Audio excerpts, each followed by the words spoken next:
Good morning, students. Today I'll take up the chapter 2 of your NCERT book, Biological Classification. Classification is the process of grouping or organizing organisms on the basis of similarities. Now, attempts had been made from the ancient times to classify the organisms. Aristotle classified the entire living world into animals and plants. He also classified plants into herbs, shrubs and trees. But as the structures of the plants and animals were not known in details at that time, this classification was a very superficial one. First formalized classification was proposed by Carolus Linnaeus in the form of two-kingdom classification. He classified organisms into plants and animals. But this system of classification had some limitations. Like the prokaryotic organisms were put together with the eukaryotic organisms. The unicellular organisms were put together with the multicellular organisms, as well as the photosynthetic organisms were put together with the non-photosynthetic organism. These limitations were overcome by Haeckel in the form of three-kingdom classification, where he introduced a new kingdom called Protista. All those organisms which did not exhibit proper plant and animal characteristics and could not be put in any other group were put in this Protista group. But this had limitations too, as the prokaryotes and eukaryotes were put together. Later on, Copeland proposed four-kingdom classification in the form of Monera, Protoctista, Metazoa and Metaphyta. But the most recent and the most formalized classification accepted till date is the five-kingdom classification by Robert Harding Whittaker, an American taxonomist. He classified the the entire living world into five kingdoms: Monera, Protista, Fungi, Plantae and Animalia. He basically used the characteristics like cell structure, level of organization, mode of nutrition, the thallus structure, the mode of reproduction as the basis of classification. So, he put all the prokaryotic unicellular organisms in the group Monera, all eukaryotic unicellular organisms in Protista, multicellular saprophytic organisms having their cell wall made up of chitin into Fungi kingdom. Plantae included all green photosynthetic organisms, and Animalia included all heterotrophic multicellular organisms without any cell wall. Let us now discuss each and every kingdom in detail. The first one being Monera. The term Monera has come from the word monos, meaning single. This kingdom was proposed by Doherty and Allen in 1960, and it includes all prokaryotic unicellular organisms which may be colonial, having nucleoid instead of nucleus, They are devoid of all subcellular structures or organelles except for the ribosomes. The ribosomes are 70S ribosomes. They do not have food vacuole but may have gas vacuole. They have non-cellulosic cell wall. Now, this kingdom includes bacteria, cyanobacteria, archaebacteria and mycoplasma. Though the recent taxonomists suggest archaea to be a separate domain, and the newest classification says it is 3-domain, 4-kingdom classification. The domains being bacteria, archaea and eukaryota, and the kingdom being protista, fungi, animalia and plantae. Archaea have been put in different group because they have a lot of differences from the eubacteria or true bacteria. But for the present purpose, we are going to see archaea or archaebacteria under Monera kingdom. So let us first discuss about the bacteria. Now, bacteria, as we all know, are microscopic, prokaryotic, unicellular organisms which do not have nuclear membrane. The genetic material is in the form of a circular DNA mass in the cytoplasm known as nucleoid.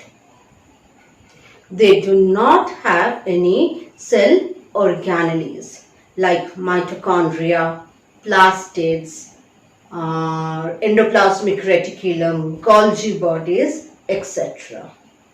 except for ribosomes. The ribosomes are 70S ribosome. They do not exhibit sexual reproduction, but different types of gene or genetic material fusion can be seen. They are devoid of chlorophyll A in photosynthetic bacteria. Instead, they have bacteriochlorophyll. The food reserves are in the form of protein granules and glycogen. And then they have structures in the range of 1 to few micrometer. They can be classified on the basis of their shape and also by a special staining technique. On the basis of the shape, they can be classified into cocci if they are spherical in shape, if the coccus is single, or the bacteria which is spherical in shape exists singly. It is known as monococcus. If two coccus are joined to each other, it is diplococcus. If the coccus are present in the form of chains, it is known as streptococcus. And if the coccus are present in bunches like that of grapes, it is known as staphylococcus. The rod-shaped bacteria are called bacilli. You have heard about lactobacillus? That's a bacilli. The bacilli can be single. It can exist in a group of 2 diplobacilli. It can exist in chains, streptobacilli. If the bacteria is in the form of comma shaped, it is known as Vibrio. You have heard of Vibrio cholerae, the causative organism of cholera. And it can be spiral shaped also, known as spirillum. Bacteria can also be classified into 2 types based on a staining technique called Gram staining.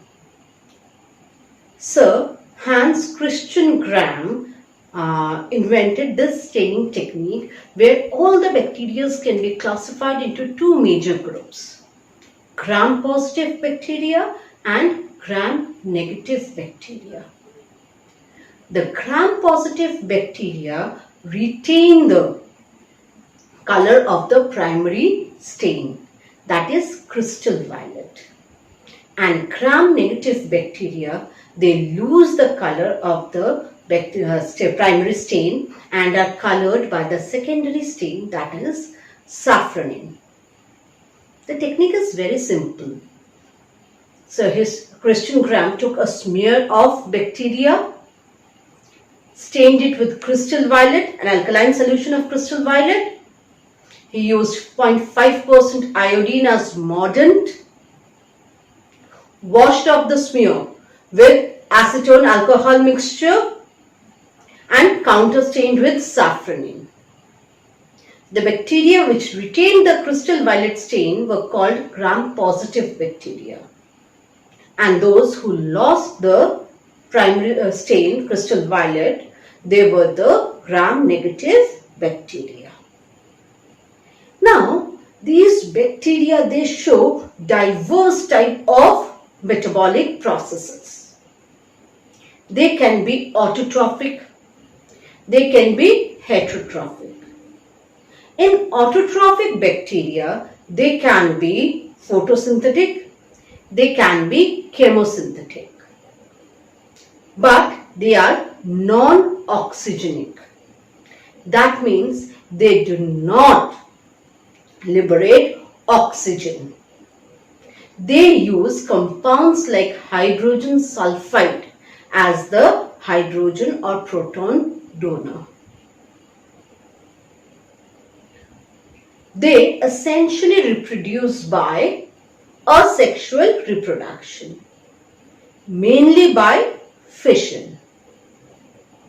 Binary fission when the conditions are favorable to them, and by multiple fission when the conditions are not favorable to them.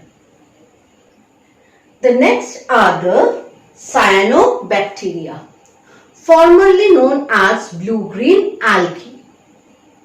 They are prokaryotic, gram-negative, oxygenic bacteria, means they liberate oxygen by splitting the water molecule, accepting hydrogen from the water as the proton donor. Now, they have nucleoid. That is, they have prokaryotic type of nucleus. They do not have membrane bound nucleus. So, the genetic material is in the form of nucleoid.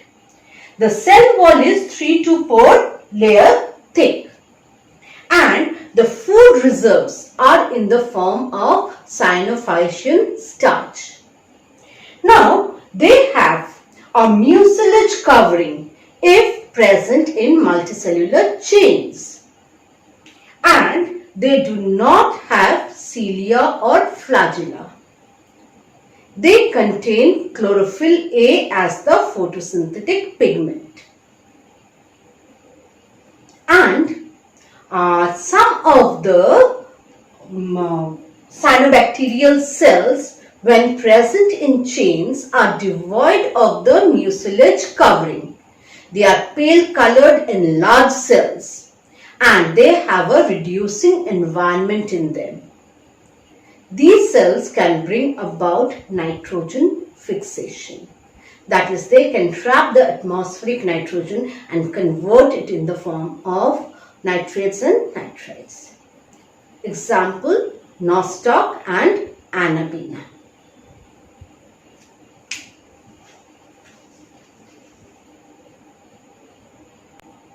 The next is archaebacteria. Archae means primitive. They are the first life forms that evolved on Earth. And these bacteria are found in extreme conditions like very cold climate, very hot environment, very high salt concentration areas, etc. The bacteria which live in very high temperature are known as thermophiles. They are present in volcano and hot springs. Halophiles are the bacteria which can live in very high salt concentrations. Methanogen bacteria are the methane producing bacteria and are found in marshy places. Now, as I told you, archaea have been given a separate domain because they differ from the normal bacteria. Now let us see what are the areas in which they differ from the normal bacteria. As I said, the Monera group have non-cellulosic cell wall.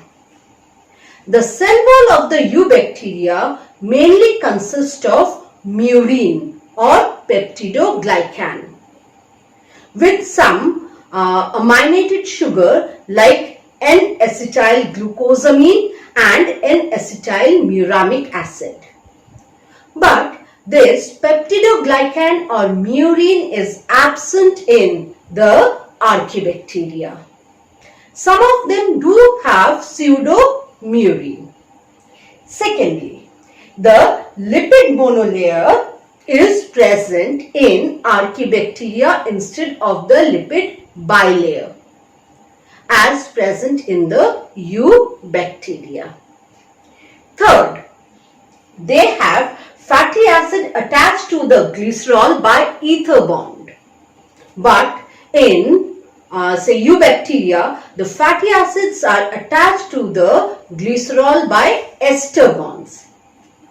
Next, the branch chain lipids are present in archaebacteria instead of the straight chain lipid as present in the eubacteria. This branch chain lipids decreases the fluidity of the membrane and it makes them tolerant. And that is why these bacteria can thrive in extreme conditions. Next, the histone proteins are present in archaebacteria, which is not present in eubacteria. So, these are the few differences between archaebacteria and eubacteria. Last is mycoplasma. Mycoplasma are the smallest known organism. They include PPLO, that is pleuropneumonia-like organisms. They are pathogenic to both plants and animals.